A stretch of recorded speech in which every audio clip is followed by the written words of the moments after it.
Okay, so after undoing some linkages and a few other bits and pieces, we've taken this drive shaft out, literally just by pulling on the hub. I'll give you a shot from underneath.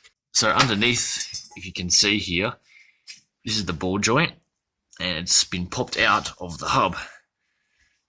So basically you can now pull this whole wheel backwards towards the outside of the car, that way, and then the shaft can be removed. I'll show you what it looks like from the engine bay. Give it a little bit of force here, it should start to come off. Just a sec. Bit of a wiggle. There we go. Drive shaft is off. The engine is out. Once those drive shafts are out, and undid a few linkages up the back for the four-wheel drive selection, that was a bit of a pain. We literally pulled it right out the front and set it down there. So, as you can see, this is the gearbox.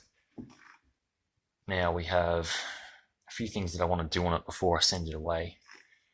One being cleaning it up. It's pretty dirty and it's got a lot of gunk on it, so I'm going to wire brush that off, give it a bit of a degrease, and after that we'll be sending it off. In the meantime, I'll order some axle seals, also this selector seal in the back of the gearbox, and this little bushing here. I've never replaced one of these. It looks like it just pops out. It's supposed to have rubber in it, but it made the gear selection really sloppy. A bit different to the sort of like a uni sort of cross shape selector that is usually on later model Subarus. But yeah, this is it. Take a couple bits off it before we send it away, the mounts and such. But yeah, I'll show you what it looks like after we've given it a clean. So this is the rinsed off and degreased Brumby gearbox. I had to use the skateboard because I'm here by myself today. I scrubbed as much as I could off with wire brush, and after that took it outside, gave it a degrease, even got the karcher out to give it a bit of a pressure wash. I usually don't like to do that on any engine components or any electrical components, but I am replacing a lot of these seals anyway, and we'll be flushing this fluid through, so if any water has got inside, it won't be inside for very long. So now comes the fun bit, removing wiring loom from the engine bay, cleaning the engine bay up. I'll show you what I got up to so far. So far we've removed battery, we've been tagging everything that we can tag so that when the wiring loom goes back in, we know exactly where it goes. So that's spotlights, power for lots of different stuff. That's coil positive, which will be an ignition feed, which you might use. You know, everything needs to be tagged just so we know it's a power that was just randomly sitting there. Everything that's in here needs to be tagged, so we need to know where it goes and if we can use it when it comes back together for the conversion. And the wiring loom did come right up to this side here, so it goes through behind that strut tower, which I've undone, unclipped all the other stuff, so that's half of it sitting here. So I'll continue and then get it cleaned up and hopefully get it fresh. Just to give you an idea, this is engine and wiring harness for the engine bay of the Brumby. Now this is an older car. I'll just show you how long this thing is. Probably about a metre, about 2 metres,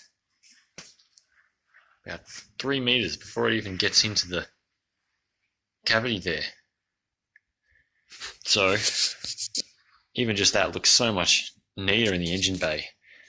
I am very tempted to redo this whole loom just to make it nice and neat, but for the time being it's out of the way. Get a few more things unbolted, get that aircon compressor out of the way, purge canister over there, that's no longer needed, that's for the fuel tank to breathe, and that's a little receiver dryer for the aircon, and obviously the jack's going to go. I don't know what to do about that yet because it's still undecided as to whether we're going to do aircon.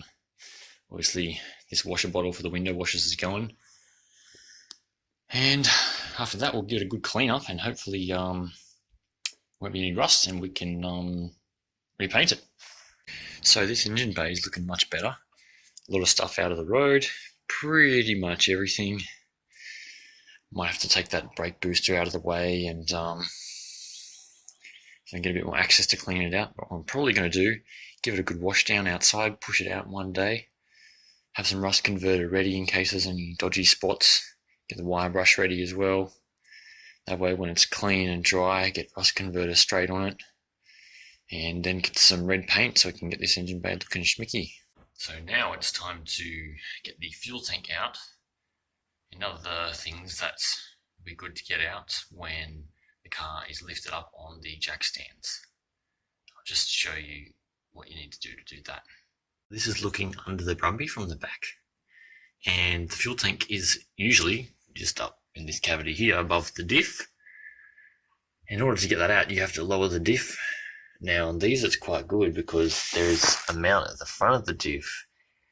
So if you undo this cross member, that big funny shaped one, at both ends, so that bolt there and that bolt there, it drops down sort of like 6 to 8 inches, and it gives you good access to the fuel tank. Now the fuel tank has bolts up on this rail, also has bolts on the rail up there, and some lines attached to it, and the filler hose. That's the bottom of the filler neck there. Once they are all undone, it pretty much just comes out.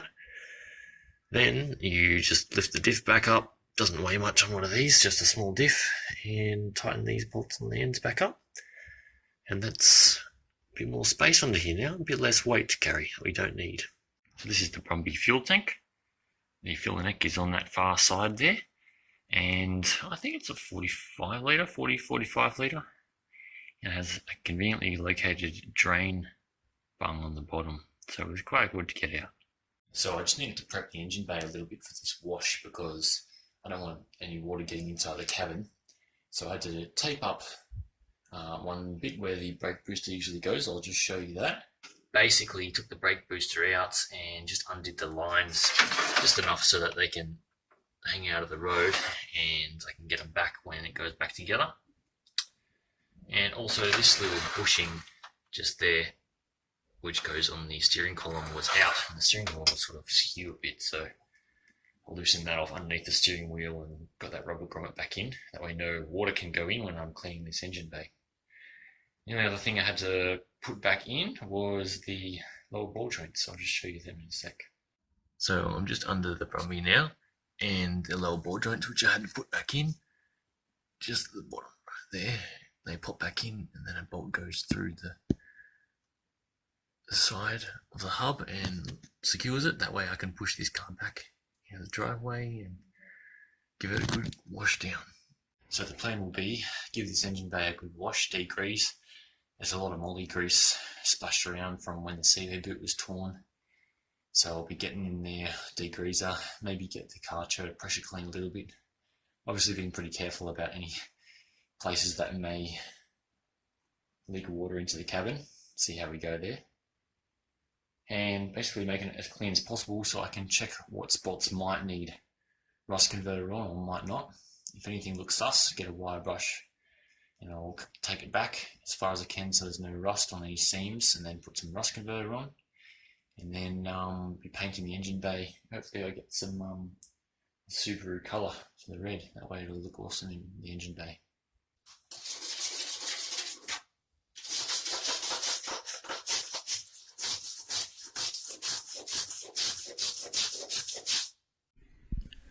As you can see, just prepping the rusty bits, mostly seam rust on the top there where the spare wheel usually goes, which may be the location for our motor speed controller.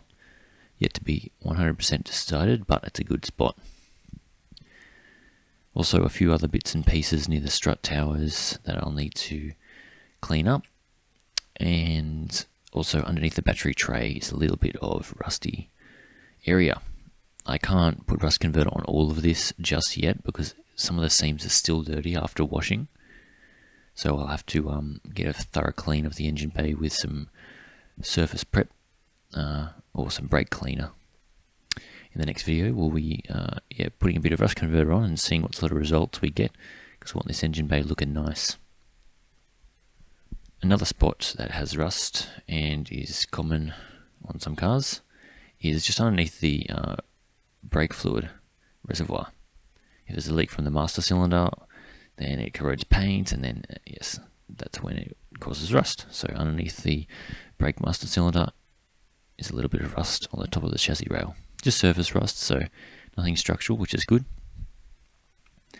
And as you can see there, I got the drill out because it's much easier with a drill. And also some drill wire brushes are awesome getting in tight spaces.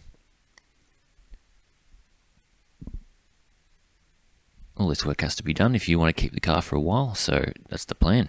Get it looking good, get some Subaru red paint, and give it a touch up once all the rust has been done.